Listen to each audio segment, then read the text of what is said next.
ભાવનગરમાં બનેલી લઠ્ઠાકાંડની દુઃખદ ઘટનાના વિરોધમાં અરવલ્લી જિલ્લા કોંગ્રેસ સમિતિ દ્વારા મોડાસાના મહાલક્ષ્મી ટાઉન હોલ ખાતે પ્રતિક ધરણા યોજીને સરકાર સામે ભારે આક્રોશ વ્યક્ત કરવામાં આવ્યો હતો। કોંગ્રેસના આગેવાનો અને કાર્યકરોએ હાથમાં પ્લેકાર્ડ સાથે સરકાર વિરુદ્ધ સૂત્રોચ્ચાર કરી દારૂબંધીના કાયદાનો માત્ર કાગળ પર નહીં પરંતુ જમીની સ્તરે ચુસ્ત અમલ કરવાની તથા ગેરકાયદેસર દારૂના નેટવર્ક સામે કડક પગલાં લેવાની માંગ કરી હતી। આ સાથે જ કાર્યકરોએ ગૃહ રાજ્યમંત્રી હર્ષ સંઘવીના રાજીનામાની માંગ પણ ઉઠાવી હતી। આવી ગંભીર ઘટનાઓનું પુનરાવર્તન ન થાય અને સામાન્ય નાગરિકોના જીવનું રક્ષણ થાય તે માટે જવાબદાર તંત્ર દ્વારા કાયમી અને દાખલારૂપ કાર્યવાહી કરવામાં આવે તેવી સ્પષ્ટ માંગ સાથે મોટી સંખ્યામાં હોદ્દેદારો અને કાર્યકરો વિરોધ પ્રદર્શનમાં જોડાયા હતા।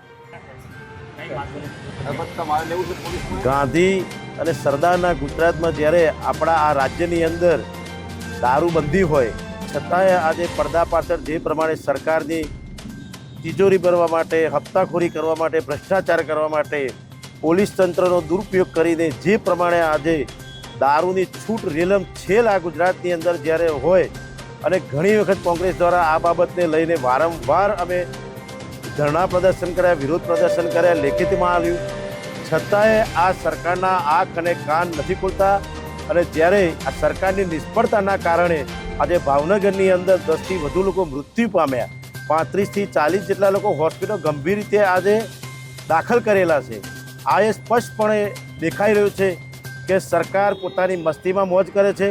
પોલીસ તંત્રને જે કામ કરવાનું હોય એ ન કરીને કોંગ્રેસના આંદોલનો પાછળ જ પોલીસ ગોઠવી દેવામાં આવે છે। પ્રજાના પ્રશ્નો ઉઠાવવાના હોય ત્યારે પોલીસની જે કામગીરી છે, અડ્ડાઓ બંધ કરાવવા, ગુનાખોરી બંધ કરવી, ભ્રષ્ટાચાર બંધ કરવો, એની જગ્યાએ સરકારની સુરક્ષામાં, સરકારની પેલી વ્યવસ્થામાં કોંગ્રેસ જ્યારે પ્રજાના પ્રશ્નો ઉઠાવે ત્યારે પરમિશનો ન આપવી અને એવા જે કાર્યક્રમો કરતા હોય પ્રજાના પ્રશ્નોને એમાં પોલીસ તંત્રનો દુરુપયોગ કરવાનો।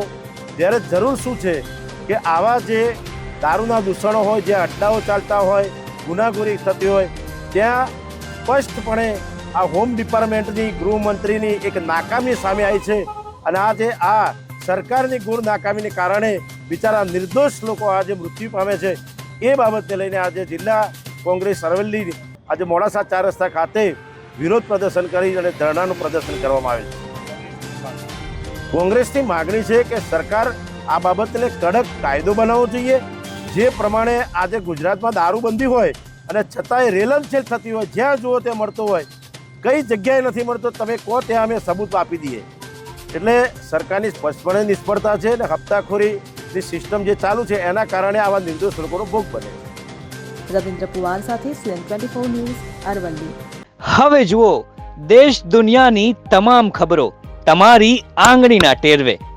ઉઠાવો મોબાઈલ અને ગૂગલ પ્લે સ્ટોર પરથી ડાઉનલોડ કરો અમારી CN24 ન્યૂઝ મોબાઈલ એપ।